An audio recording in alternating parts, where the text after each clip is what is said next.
Well, it really is great to be here. What we're going to be looking at tonight is the question of whether the Gospels are based on eyewitness testimony. And I want to be presenting some old and some new evidence that the Gospels are indeed based on eyewitness testimony.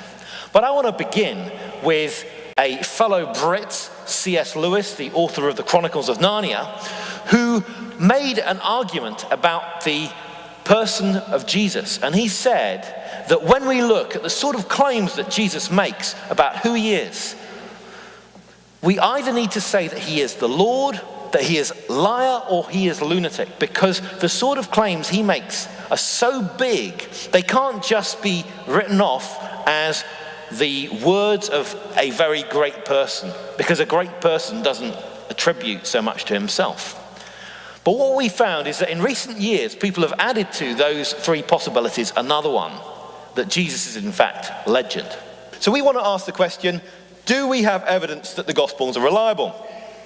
I want to go to a skeptical source. Bart Ehrman, one of the most famous, prominent skeptics within the US at the moment, a very accomplished biblical scholar, says this when he talks about the Gospels. What do you suppose happened to the stories about Jesus over the years as they were told and retold? Not as disinterested news stories reported by eyewitnesses, but as propaganda meant to convert people to faith, told by people who had heard them fifth or sixth or 19th hand. Did you or your kids ever play the telephone game at a party? Well, the telephone game in Britain we call Chinese whispers. You're probably not allowed to call that over here, but that's what we call it over there, and no one minds.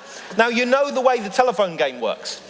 It's a game specially set up in order to corrupt the message so you can laugh. So there are various rules. For instance, you have to whisper. That ensures the message gets corrupted. You're only allowed to say it once, so that ensures the message gets corrupted. You're only allowed to hear it from one person. Why should I use that as an analogy for how Christianity spread early on? I prefer the analogy of karate. Now, have you ever heard anyone say that karate must be becoming corrupted because it's being taught from one person to another? No, because you know that karate is full of discipline, and when people teach things, they teach it carefully. There are checks and balances to make sure it gets passed on. I think that's a far better analogy. But we're going to come back to this question of whether it's possible that Christianity could have begun something like the telephone game.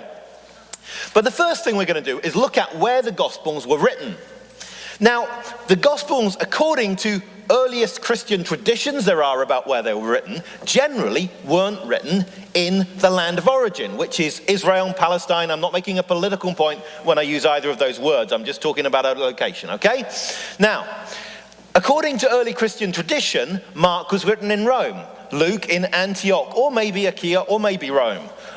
John was written in Ephesus, Turkey, Asia Minor. A late Christian tradition, 300 or 400 years after Christianity began, was that Matthew's Gospel had been written in Judea. In other words, the general consensus is that most of the Gospels weren't written in Israel. We go to a modern scholar, a reasonably skeptical scholar, and he looks at the Gospels and he says, well, I think that none of them were written in that land of Israel or Palestine. Maybe John's Gospel began as a team effort with some group who were there in Palestine and then or Syria, and then they moved to Asia Minor. But other than that, basically outside the land. Or we could go to Bart Ehrman himself. He says, where then did these anonymous Greek-speaking authors live? Living probably outside Palestine, some 35 to 65 years after the events that they narrate get their information. The gospel writers, he thinks, were probably outside the land. So we've got a consensus, whether it's a skeptical scholar or early church tradition, that most of the Gospels were written outside the land of the events that they narrate. Now that's an interesting thing, because that raises a question as to how familiar they were with the land that they're talking about. So we could ask, do they know the land? Do they know the agriculture? Do they know the architecture, the botany? Do they know the burial practices we could look into? All those sorts of things of culture. If you've never visited a place, how can you write about it intelligently? So we're going to look at a number of tests tonight to see whether these people knew about the land. because that will tell us whether they are potentially close to the events. If they're thousands of miles away in another country, simply making things up, well, they're not going to have any of that right sort of information. I'd never been to your beautiful state before about 3 years ago, and I just didn't know much about it. I heard about Texas. I didn't know it could rain here, like really seriously rain. And that was completely new to me. So in other words, when you haven't been to a place, even in the information age, often you're quite surprised by something when you go there. Well, think about it back then when you don't have the internet. You know, back then it was even before Wikipedia. Can you believe that?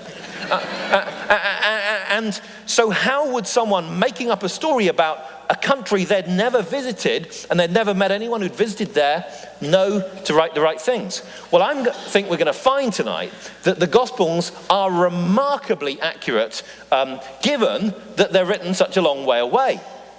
And the particular test I'm going to spend most of our time on tonight is simply what people are called in the Gospels. Then we're going to look at a couple more tests after that. The test, do they call people the right thing?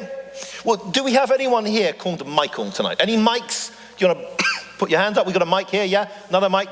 Now, I expected there would be some Michaels here. Do you know why? Because we can say that back in the 1970s, 1 in 25 males born in the US was a Michael. That was a very common name. Back then, Jacob wasn't such a common name, but now you change and you look how over from 1967 to 1997, Jacob multiplies by a factor of about 100. So what we can say is names change in frequency over time. And it's not just now, back then they did, although probably not quite as quickly as they do now. So we could ask the question, did the gospel writers give the people the right names? Imagine you had to write a story about people in France 100 years ago. Would you be able to give people the right sort of name? Well, you know, Jacques is a French name. You might know some other French names. Would you be able to get them in the right proportion and frequency? Or for any other country, for that matter? Would you even be able to do it about your own state? The sort of names that people had 100 years ago. Well, people have been able to study personal names recently using archaeology. And there's been a study of about 3,000 names that people were called back then. And we can say that Jewish names in the land of Palestine were different from Jewish names elsewhere. And yet the Gospels and Acts are probably written elsewhere, and yet they've got the right sort of names. That's the remarkable thing we're going to find. They've got the right pattern of names. Let's put some more flesh on that. The argument began with a researcher in Germany, but it's a list simply of all the names that people were called at the time, and so you can go through and get the information. Then along comes a British researcher, and he says, well, let's look at that and correlate that with the Gospels and see if there's any tie-up between what people were called outside the New Testament and what they're called inside the New Testament. And what we find is something rather remarkable. It's a very small chart here, not everyone will be able to see. But basically the most common name inside the New Testament for males, Palestinian Jewish males, is Simon. It's the top name for the New Testament, top name for Josephus, who's a historian of the first century, a Jewish historian, top name in the bone boxes that they had, the ossuaries, and it's the second top name in the Dead Sea Scrolls. We take the second name in the New Testament. It's Joseph, the second most common name, second most common also in Josephus and in the bone boxes. It's the most common one in the Dead Sea Scrolls. We see a significant correlation. Looking at it another way, take the two top Palestinian Jewish male names together and you find nearly 16% of men were called one of those two names. Inside the New Testament it's 18%. We go and take the top 9 men's names together and we find outside the New Testament 41%, inside the New Testament 40%. That is incredibly close, and that is statistically significant because we're using a bigger data sample. As the data sample gets bigger, the numbers get closer. Now let's remember, this is a pattern that's showing up over 4 different writers, Matthew, Mark, Luke and John, writing 5 different books, Matthew, Mark, Luke, John and Acts. And what we could say also is those Gospels, those writings, reflect that sort of name pattern individually as well, although obviously the statistics are not quite so great. You don't have such a big sample. With women's names, there's not such a big data sample, but we can say there's a broad correlation. The top woman's name outside the New Testament, Mary. Top woman's name inside the New Testament, Mary. You can say they have less imagination about what to call women, but nearly 29% of women were called one of those top 2 names, 50% one of the top 9 names, and that correlates pretty well with the 40% and 61% you get for those same things inside the New Testament. Bit more variation because the data sample's smaller. So we can look then at the ranks of names, and we can say, look at Jewish males in Palestine, and we could say these are the ranks of the names we've got in the New Testament. And then we could say let's go to another country where there are lots of Jews in Egypt, and we find a different pattern of names. Now that's a remarkable thing. Now I've got a question here tonight, and it won't work in the overflow, but at least I can find out from people here in the chapel. Does anyone here know anyone called Sabbatias? No? No? No one? Anyone Pappus? Ptolemaeus? No? Dog? Not even a pet? No? Okay. Why not? Because the Gospels weren't written about Jewish men in Egypt. If they'd been written about Jewish men in Egypt, sure, those names would have become quite common for us, but they haven't. So in other words, if someone's in a different land, you get a different set of names. Now think about that again. If you had to make up that story about, people in France 100 years ago, would you have got the right sort of names? If you had to write a story about people in Egypt 100 years ago, would you get the right sort of names? You might have some vague idea of Arab names, but would you know how the names in Egypt differ from the names in Jordan, differ from the names in Syria? Unless you've been in those countries, you'd have no idea. And even if you have lived in those countries, I'm not sure your intuitions as to what the most common names would be a very reliable guide. Now again, we've got another survey. We've got some surveys tonight. And one of the surveys I've got is this. Has anyone had the experience of naming a child, giving that child what they thought was an unusual name, only to find out as soon as they've named the child that lots of other children have got the same name? Okay? So we've got at least one here, we've got another one here, another one there, another one there. Yeah, okay. That's right. Why is that? Because our intuitions as to what the most common names are aren't always completely reliable. So that's something that's quite common because our intuitions are just based on a smaller data sample. So even if people were making up stories in the land, they wouldn't be able to get the names in the right proportion. Back then, they didn't have any of those magazines that told you what the most common names were. So what we find is this is a remarkable thing. But the story goes on. You see, it's not just that they have the right proportion of names, they have the right features of names. You see, what happens if you call out Simon? Well, there are lots of Simons, aren't there? So then we've got to do what Wikipedia calls disambiguation. You've got to distinguish one Simon from another Simon. And you find that's what they do in the New Testament.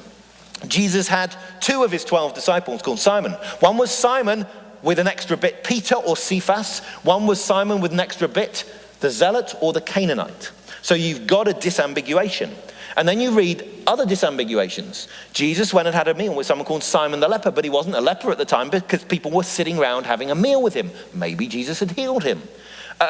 Simon of Cyrene carried the cross. There were lots of Simons around, so you better distinguish this one. Simon Peter in the book of Acts stayed with someone called Simon the tanner or the leather worker. So you find they distinguish them. Mary Magdalene, Mary the mother of James and Joseph. So you find that they make sure that these most common names are distinguished and not the less common names. It could be adding a father's name, a job, a hometown. It doesn't matter, but you've got to do something to set them apart. Now, how could someone making up stories outside the land do that? Now, I've got another survey.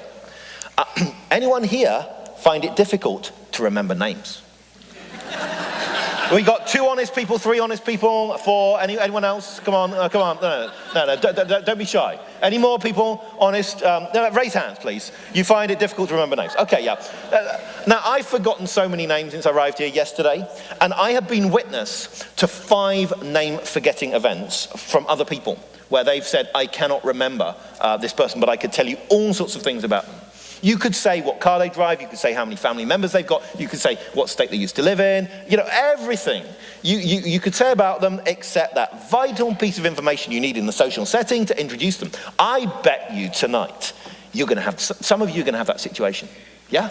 It may even already be happening. You're looking around, you're thinking, that person over there, I really know their name. It's just on the tip of my tongue, but it's just slipped me for a moment. I know, we had a daughter stay in our house for a month. But, what is it? Names just are so forgettable. Why is it? Because usually there is no logical connection between a name and the person. There's no logical reason for that person to have that name. And there's lots of logical reasons why that person shouldn't have that name sometimes. So that's why we forget names. We remember things about people, but names are amongst the hardest things to remember. Stories are easy to remember, names are hard to remember. Which means that you can watch a film, and you watch a film and you remember what everyone does, you remember what the minor characters do. Do you remember the minor characters' names? No. Do you even remember the major characters' names? Not always.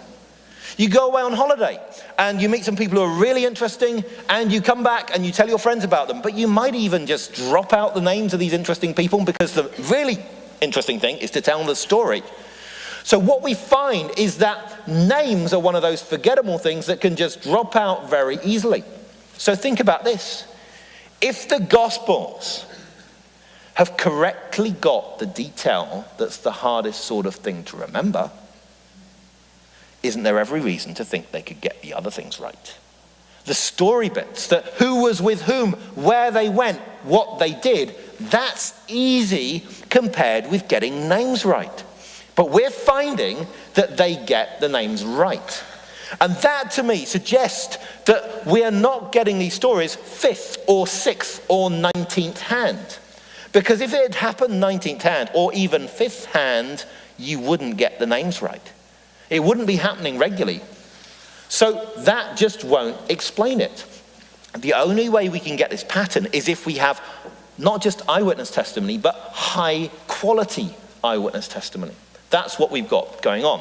Now I want to take this idea a little bit further. Now you've all heard, I'm sure, about apocryphal gospels, and people have said, hey, what about having some other gospels in the Bible? Well, let's just look at how they do on other names. So the Gospel of Thomas, one of the most popular ones that people talk about. And you look at how does it do with Palestinian Jewish names? Not very well. The main character is called Didymus Judas Thomas, which means twin, Judas twin, which is just not the sort of name people would call back then. You could look at another gospel, the Gospel of Mary. It doesn't even call Jesus Jesus, it just calls him the Savior. And it's, which Mary? We have no idea. And then you've got the Gospel of Judas, which was published recently, and it's got 2 Palestinian Jewish names. Jesus and Judas. And then it's got a whole load of people from outer space. So that, to me, is not very impressive. I don't look at it and think, wow, didn't they know the time and place really well? We could take it a bit further. Let's look at the names in Matthew. Take the list of the 12 disciples in Matthew. We find a remarkable correlation between the list of names here and statistics that have just been found in the last 10 years. I have put in brackets next to a name the rank of that name for Palestinian Jewish males if it is in the top 99 names. And what we find is if it's one of the more common names, it has a qualifier. If it's not one of the more common names, it does not have a qualifier. Let's go through the list. So, Simon, ranked number 1, qualifier, called Peter, and Andrew, not ranked, his brother. So Andrew's just given with reference to Simon. James, high ranking, 11. The son of Zebedee, and John, rank 5, his brother. Philip, low ranking, 61st equal, no qualifier. Bartholomew, 50th equal, low ranking, no qualifier. Thomas, not even in the top 99, low ranking, no qualifier. And Matthew, high up, rank number 9, qualifier, the tax collector. James, high ranking, 11th, the son of Alphaeus. And Thaddeus, 39th equal, low ranking, no qualifier. Simon, rank number 1, the Canaanian. Judas, rank number 4, Iscariot, who also betrayed him. Now I know there are other things going on with that list as well. But the point is this. These statistics have only been known since 2003. You see? And what we're finding is a correlation between that list of ancient names and statistics that have only been known recently. That's a remarkable thing, because it says to me that what we've got in this list is a list from Palestine. It's a list that's formed in the land. If it were made up outside the land, they would have different names. Very soon, the gospel, the apostles weren't known by those original names. Peter just simply became known as Peter, not Simon with the extra bit Peter. The names actually develop a little bit because they become more distinctive when they get outside the land. But back when we see this list, it's got exactly the right pattern for the time and place. But it doesn't just work with lists, it also works with dialogue. Now, one of the things about the name John is it's actually quite a common name, rank number 5. So when Herod wants to say about Jesus that he thinks he's John the Baptist, come back from the dead, he cannot simply say to his servants, this is John, because his servants would have said, which John? We've got several Johns that work in the palace, that it doesn't really help us. So he says, this is John the Baptist. Then the narrator continues, so Herod sees John. Now the narrator doesn't need to give a further qualification because the narrative makes it quite clear which John we're talking about. The narrator goes on, and so John said. But when Herodias' daughter wants the head of John the Baptist, she can't just say, give me John's head. She might have got the head of the wrong John. So she says, give me the head of John the Baptist. Yeah? And then the narrator immediately continues, and so he sent and beheaded John. Now you see the way it's distinguishing the way the narrator speaks from the way the characters in the narrative speak. Now that, of course, could be just a really clever literary device to make the narrative look authentic. But the cleverer you make the gospel writers, the harder it is to say they got it wrong through incompetence. Okay, so just bear that trade-off in mind. And what I can say is this is exactly the way people would have had to have spoken back then. So this could be part of evidence that what we've really got is a report of how people spoke. Now let's consider the principal character in the Gospels. You know the main person in the Gospels? I'm not going to say his name for a moment. You know who I mean, okay? Now we're going to look at what that character is called. Is he called the right thing? What's he called in the narrative? What's he called by other characters? And what does he call himself? Those are our questions. Let's start with what he's called in the narrative. And we begin with looking at a number of different Gospels, Matthew, Mark, Luke, and John, and we got Thomas and Judas in there, all with the main name for the main character being Jesus. The Gospel of Philip, which has become popular, it's quite a late thing, maybe 150 years, 200 years after the events, which has something about a relationship, although the text is quite broken, which people get really interested about broken text because they can make up the bits in between. And it's got something about a relationship between Jesus and Mary Magdalene, so that actually got quoted in the Da Vinci Code. And that just calls the main character Christ. That's the main title. The Gospel of Peter calls him Lord, the Gospel of Mary, the Saviour. And the Gospel of Peter and the Gospel of Mary don't even call the main character Jesus at all. Now, to me, that looks like a sort of later development where the name Jesus has basically dropped down. That's the way I look at it. We could then look at the occurrences of the name Jesus in the four Gospels. And we see there on the left-hand four columns, the four Gospels, Matthew, Mark, Luke, and John, with John having by far the most occurrences of the name Jesus. But we can see that some other Gospels, like Thomas, also have the name Jesus, but Peter and Mary don't at all. What was the founder of Christianity called in non-Christian accounts? Well, Tacitus, writing about the fire in Rome in the year 64, he said that the founder of Christianity was called Christ, Christus in Latin. Pliny, writing to the emperor about the year 112, about Christians, by the way, they're called Christians, Christ, that name really took off, calls the founder of Christianity Christus, okay, Christ. Josephus, a Jewish writer, shows a bit more knowledge and says he's Jesus with the extra bit Christ to distinguish him. So in other words, the name that predominates through the non-Christian accounts of early Christianity is Christ. That's why it's called Christianity, okay? Contrast that with what we find in the Gospels. Look at the family of Jesus in Matthew and Mark, and we find a very common family there. The mother's called Mary, ranked number 1 for women. The father's called Joseph, rank number 2. We've got children, Jesus, James, Joseph, and Simon, and Judas, with rank 6, 4, 2, 1, and 6, 11, 2, 1, and 4. And if you're going to choose one to be the Savior of the world, the best name with the best meaning would be Jesus, because it's got a bit of salvation in. The other names don't have that. But maybe that was just coincidence, okay? We'll allow that for the time being. We use irony over in Britain sometimes, but there we are. Okay, there are lots of ironic things about British history as well, but we won't go into that. When we look at Paul, for Paul, the name Christ predominates over the name Jesus. I've given you in green for each of the letters. I've given you the name Jesus, in blue, the name Christ. And of course, sometimes you get Christ Jesus and Jesus Christ. But the point is, for Paul, the name Christ is more common. For the non-Christian writers, the name Christ is more common. And so I would conclude that very quickly, though Jesus was the earliest name, very quickly the name Christ came to predominate. So if the Gospels were written a lot later, they might well have forgotten the name Jesus. But they correctly get the name Jesus. Groups very far removed from the origins of Christianity might forget the name Jesus altogether, like the Gospel of Peter, the Gospel of Mary. Let's then look at the question of what the principal character is called by other characters. Now, we've already seen how many words there are in the Gospel. This is Luke is the longest Gospel and Mark's the shortest. Compare that with the occurrences of Jesus in the 4 Gospels, and you find that John has the most occurrences of Jesus, Mark has the fewest. But hey, Mark's the shortest Gospel.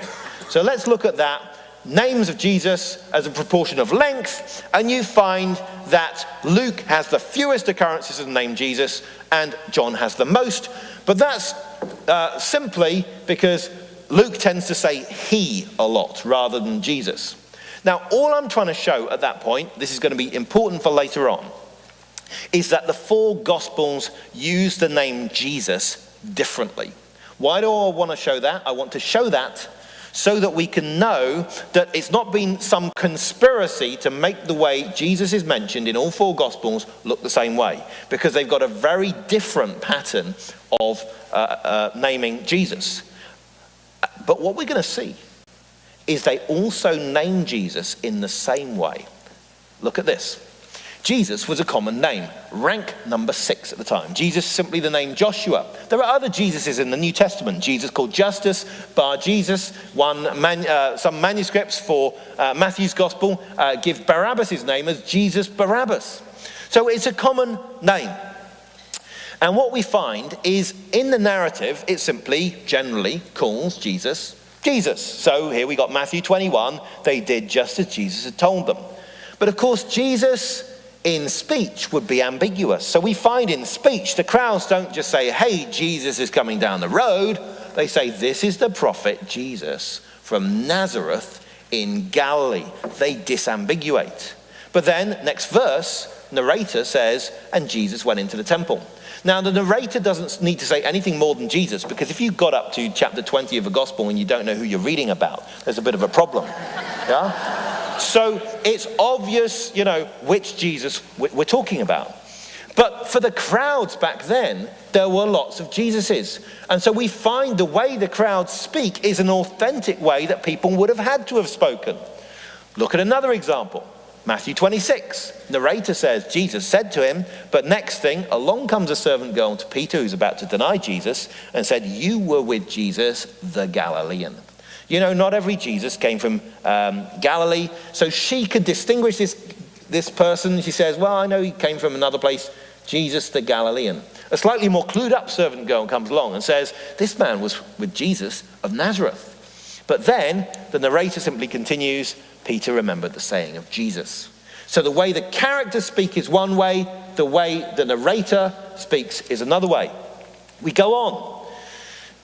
Pilate says to the crowds, who do you want me to release for you, Barabbas or Jesus, who is called Christ? What shall I do with Jesus, who is called Christ? In other words, not every Jesus has the name Christ or Messiah after him. This one is distinguished. On the cross, Jesus, the King of the Jews. And even an angel needs to disambiguate. You're looking for Jesus who was crucified. Now there, we've gone through Matthew's gospel. More quickly, we can go through the other gospels. The same thing applies to Mark. What do we have to do with you, Jesus of Nazareth? Hearing that Jesus of Nazareth, he began to call out, Son of David, Jesus. Now, in this case, it's interesting that the narrator says Jesus of Nazareth. But of course, he's saying that in reporting what someone heard. In other words, implied speech there. The point is, it's not that he heard that Jesus was coming down the road. He heard that Jesus of Nazareth was coming down the road, and so he got excited and he called out Son of David, Jesus, because not every Jesus had their genealogy traced back to David. Or as someone said, you were with the Nazarene Jesus, or the angel, you seek Jesus of Nazareth. Going through Luke's gospel, what do we have to do with you, Jesus of Nazareth? Jesus, Son of the Most High God. Jesus, teacher. Not every Jesus is a rabbi. They told Jesus of Nazarene was passing by. He called out Jesus, Son of David. Now, you might think it's an exception when the dying thief in Luke chapter 23 turns to Jesus and says, Jesus, remember me. But there we are not talking about a crowd situation where you try and pick someone out from a crowd. You're talking one-to-one. So that disambiguation simply doesn't apply. And anyway, people on crosses don't waste words. And then we have Jesus on the road to Emmaus meets two disciples. And he acts as if he doesn't know what's been going on. And they say, well, don't you know the things that have gone on concerning Jesus of Nazareth? So that's Luke's gospel. We find the same pattern in John.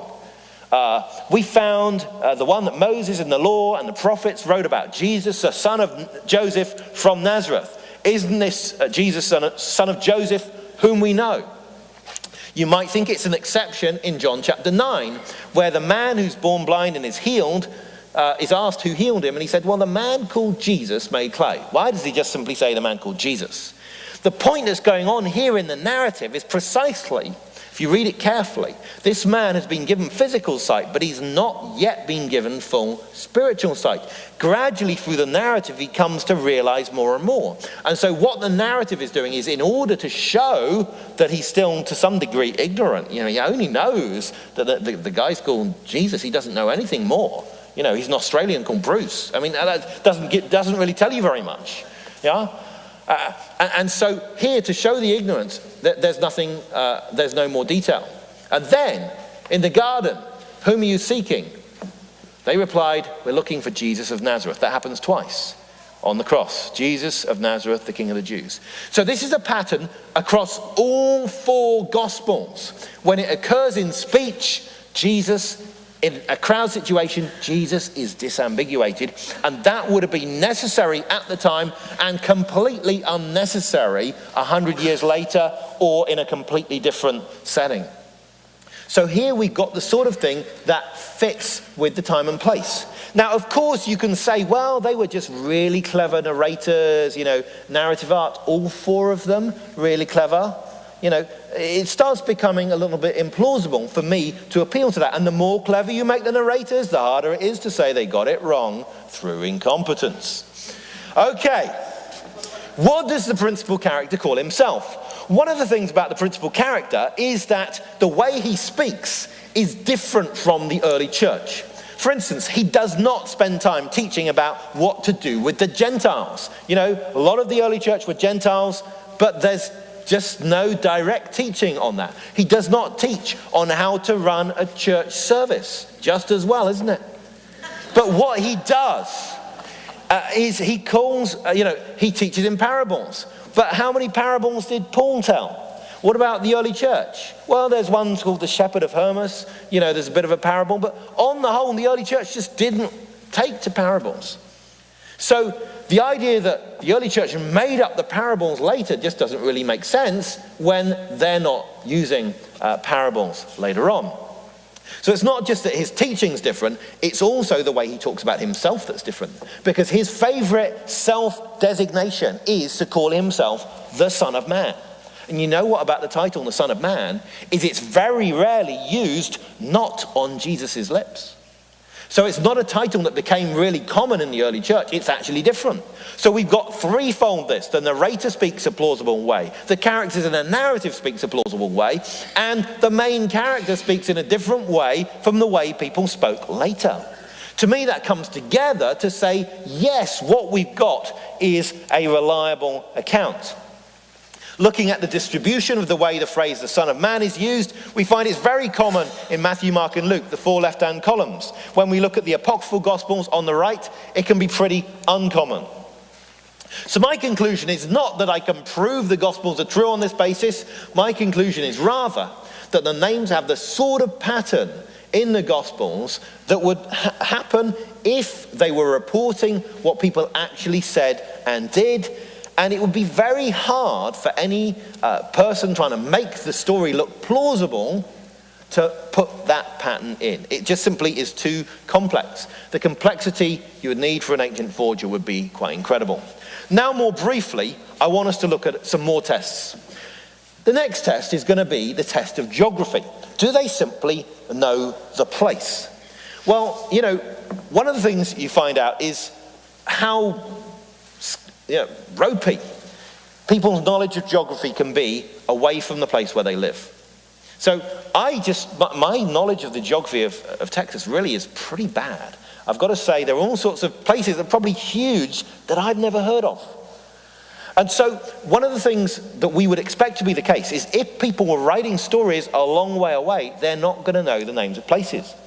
Well, look at the names of places we get in the 4 Gospels. The most common town name is Jerusalem, the capital city. The second most common is Nazareth, the town associated with Jesus. But it's not just that you have those two known. You also have some quite obscure villages known. Places like Bethphage, a little village near Jerusalem. You get Chorazin known up in Galilee. Well, the question is this. How would someone in Syria, in Turkey, in Greece, in Italy, in Egypt, know about the names of those villages? I mean, I just can't think how they would know. In Rome, probably the best place to go to a bookshop.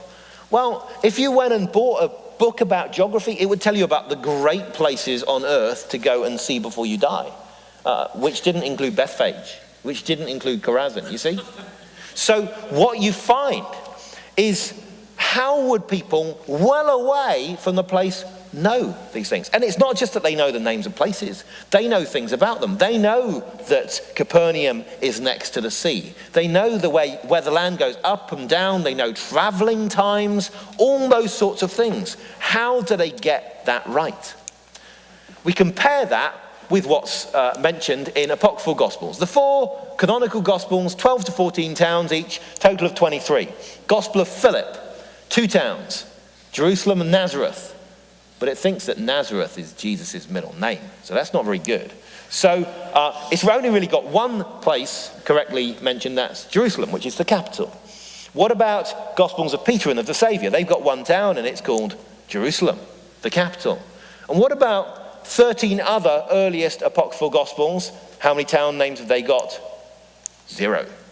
So all of the correctly placed town names in the 16 earliest apocryphal Gospels and fragments, 1. Jerusalem, the capital of the whole area. That to me is not very impressive geographical knowledge.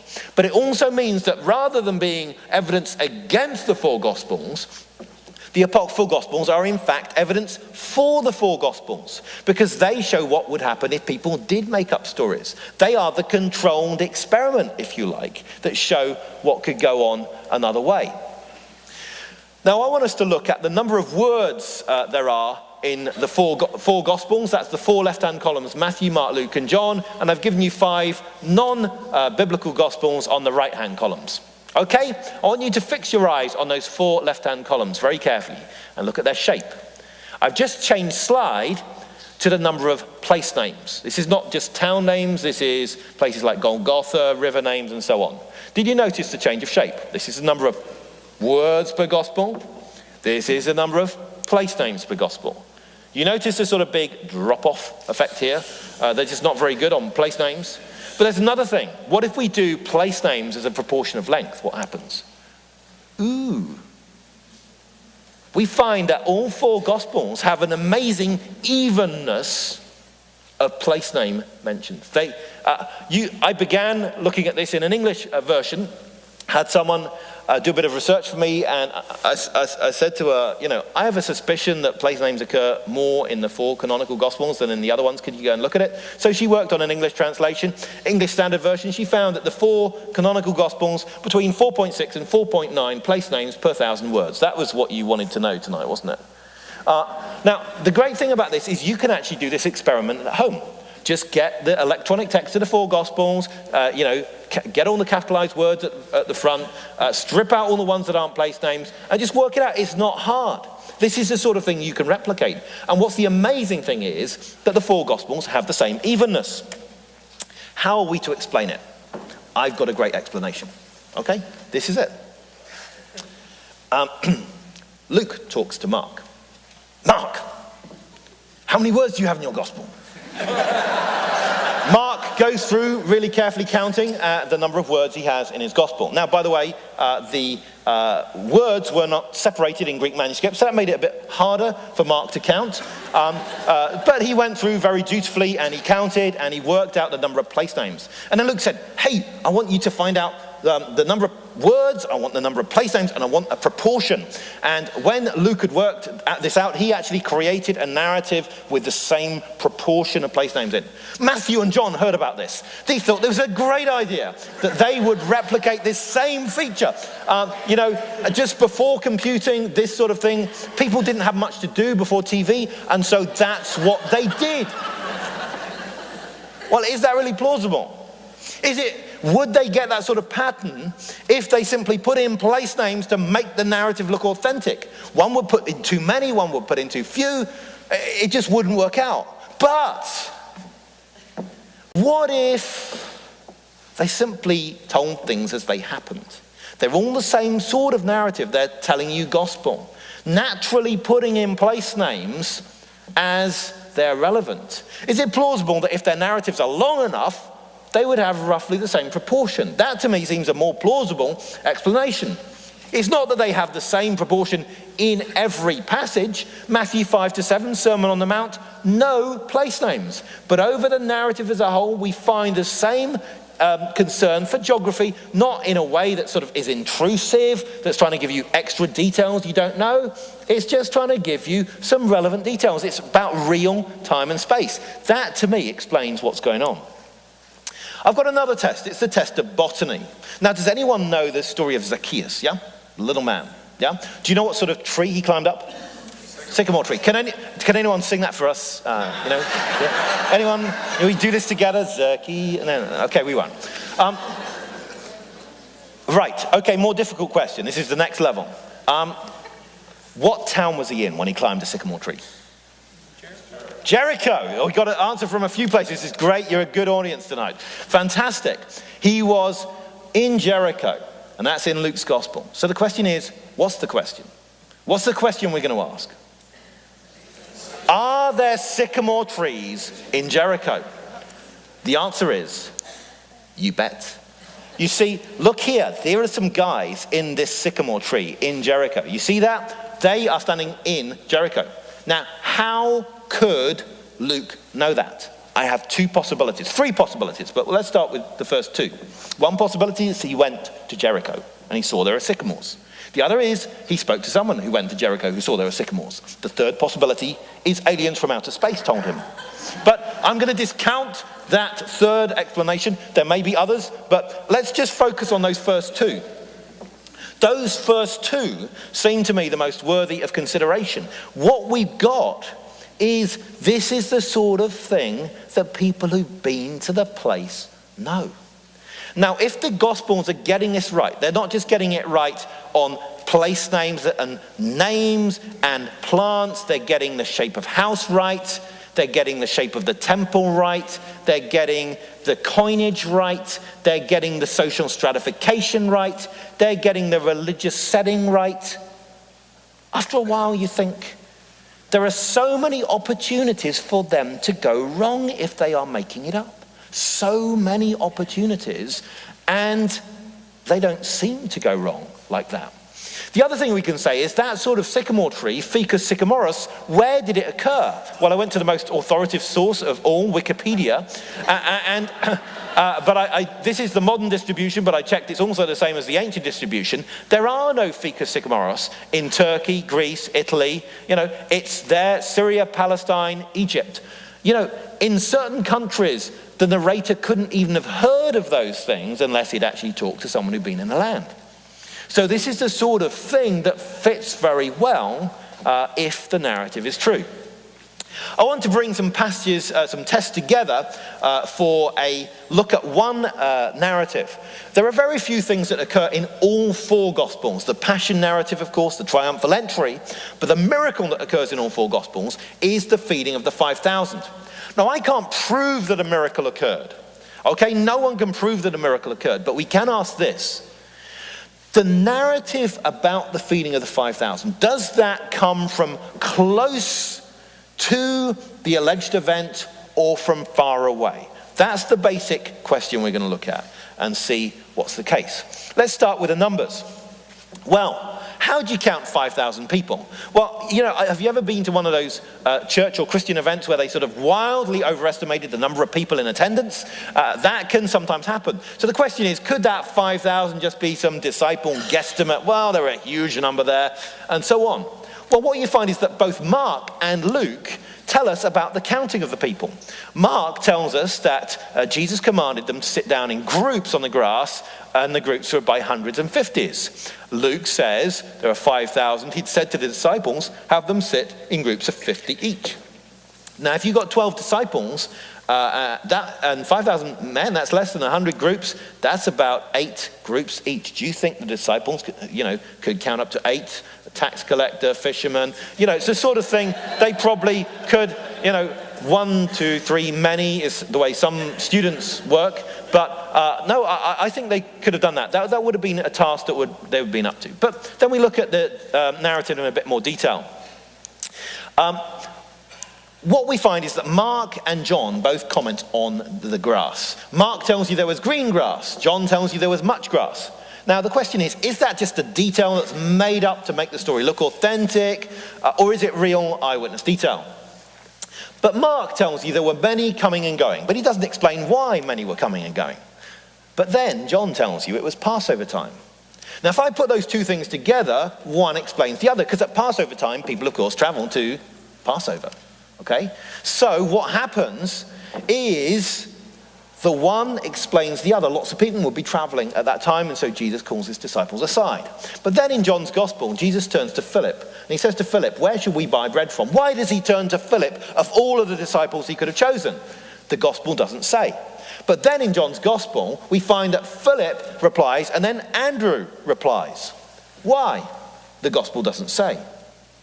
But Luke's gospel tells us that the feeding took place near Bethsaida, and John's gospel tells us that Philip and Andrew were from Bethsaida. Now think about that. If I read through John's gospel on its own, I see no significance whatsoever to that. They are just simply isolated bits of information. They don't fit together. If I plug in that information from Luke, suddenly the thing makes sense. Jesus turns to a man with local knowledge and asks him where to buy bread from. That man and another man get involved in the reply. That makes complete sense. Even the little detail in John that they were barley loaves fits exactly with the time of year when you've had Passover, because you've just had the barley harvest. But we want to ask the question, would the grass really have been green? Well, let's go to a precipitation chart from a nearby town. And we find from Tiberias, we can say when would the Passover have been? Would have been roughly around then for any of those years. We've just had 6 of the greatest months of precipitation. Would the grass have been green? You bet. So in other words, all of these things come together, and they build, for me, a narrative which looks believable. It looks credible. This is not something that's been made up well away from the place, just as stories were related. Now, some people want to have this idea that the way miracles about Jesus were attributed to him was a gradual process whereby people just exaggerated, and through exaggeration, through many different steps, they gradually got to this idea of a guy who'd performed many, many miracles. One of the things that's so striking about miracles of Jesus is that so many miracles are attributed to him, that they are so undramatized, and the fact that even the opponents of Christianity, whether later Jewish opponents of Christianity or later pagan opponents of Christianity, did not deny that Jesus performed miracles. They simply debated the source of the power of Jesus' miracles. So there's a whole load of miracles attributed to Jesus. So how could that take place? Well, some person might say, gradually over time, people exaggerated the accounts, and so miracles got attributed to Jesus. The problem is, there are so many miracles you'd have to do that for, and the other problem is, the sort of process, a telephone game process that would corrupt things like that, doesn't corrupt information selectively. There's no way you can have lack of attention to detail on the question of whether a miracle occurred, and huge attention to detail on all the sort of minor issues, incidental details surrounding that. It just doesn't work. It's far more likely that you're going to get the main bit preserved correctly and the minor details correct. So get this. If the Gospels have correctly got the minor details, isn't it reasonable to think they could correctly get the major ones? So for me, this forms an argument that, yeah, we're really dealing with something real. Can I prove it? No, I can't. There's an answer to all of this. Someone can push back and say, yeah, there's a weak point in your argument here, here, here. I'm not going to deny that. There's always an answer to everything. Doesn't mean the answer's right. Okay, but if the Gospels come from a conspiracy or through the incompetence of storytellers that simply got details wrong, this isn't the pattern you'd expect. If the Gospels were the product of something very removed from the events, it's not what you'd expect. So I could think of the Gospels as like, and the way they act is like a hurdle race. There are many, many hurdles they could fall down at. Any one of those local details they could have got seriously wrong. And yet they're consistently getting over those hurdles when we see other literature fall down. In the Bible, there are two talking animals. There is the proverbially stupid donkey that gets it right, that's Balaam's ass, and the proverbially clever serpent who gets it wrong. Okay? Now, I'm sure there is a sermon in there. Maybe it'll inspire David for tomorrow. He's looking for that inspiration. But I think this is also the way, there are two explanations people tend to use for Christianity. One is to say that the early Christians got things wrong through bungling incompetence. They just weren't interested about the details. They were so airheaded, like religious people often are. And so they just got the details wrong because they weren't paying attention. The other explanation is the conspiracy theory one that says, hey, they were really clever and they made it all up in this really authentic looking way, but it's not really authentic. What I want to say is those two explanations are fundamentally in tension with each other. It's not that I can't ever combine one bit of one with one bit of another. Yeah, you could do a bit of that. But basically, they're two different ways. And what we can say is, why not just take the middle route? The Christians are neither particularly stupid nor particularly clever. They're just ordinary guys, regular Texans, who are saying what they think really happened. Thank you very much for listening.